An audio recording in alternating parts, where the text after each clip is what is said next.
Are you tired of navigating the confusing and often frustrating world of prescription drug costs and prior authorizations?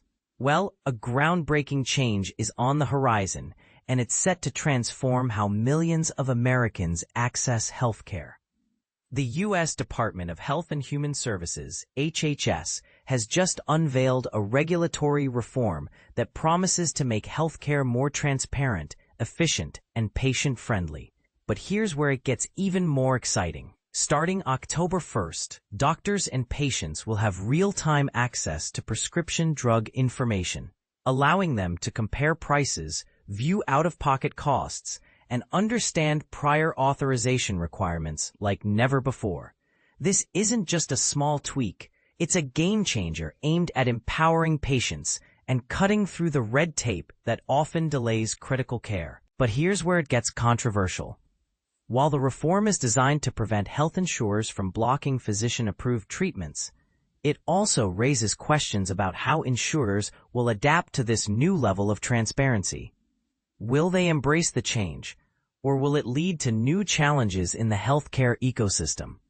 This reform follows a high-stakes roundtable in June 2025, where HHS Secretary Robert F. Kennedy Jr., CMS Administrator Dr. Mehmet Oz, and major insurers representing nearly 80% of Americans pledged to streamline care decisions and enhance transparency. The big question now is, will these promises translate into real change for patients?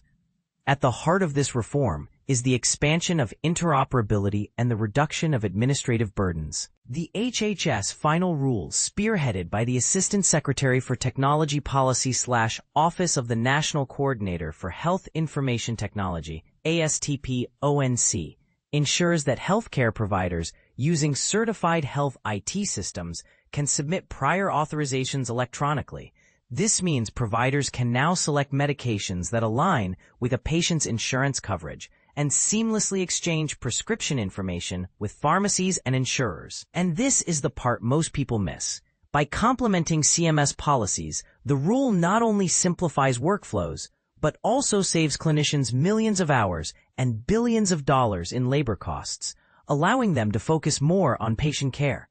According to Secretary Kennedy, this reform is a bold step to fix our nation's broken prior authorization system. Dr. Oz echoed this sentiment, emphasizing that the goal is to make healthcare simpler, fairer, and more affordable. But is this too good to be true? Critics might argue that while the intentions are noble, the execution could face hurdles. What do you think?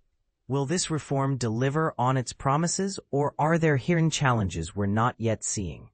Let's break down the key benefits of these new policies. 1. Accelerated electronic prior authorization. Providers can now submit prior authorizations electronically, leading to faster decisions and greater transparency for patients and providers alike.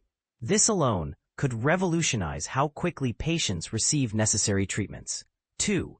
Enhanced drug cost transparency. Certified health IT tools will allow prescribers to compare drug prices in real time and identify lower-cost alternatives under a patient's insurance. This is a huge win, especially for Medicare Part D beneficiaries who often face high out-of-pocket costs. 3. Reduced administrative burden. By automating workflows and improving decision-making, clinicians could save millions of hours annually, translating into billions in labor cost savings. Imagine doctors spending less time on paperwork and more time with their patients. That's a win for everyone. Here's the thought-provoking question. As we celebrate these advancements, are we also prepared for the potential pushback from insurers or the technical challenges of implementing such sweeping changes?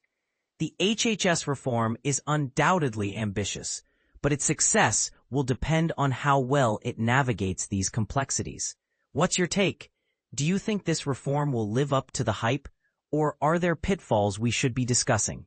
Share your thoughts in the comments. Let's keep the conversation going.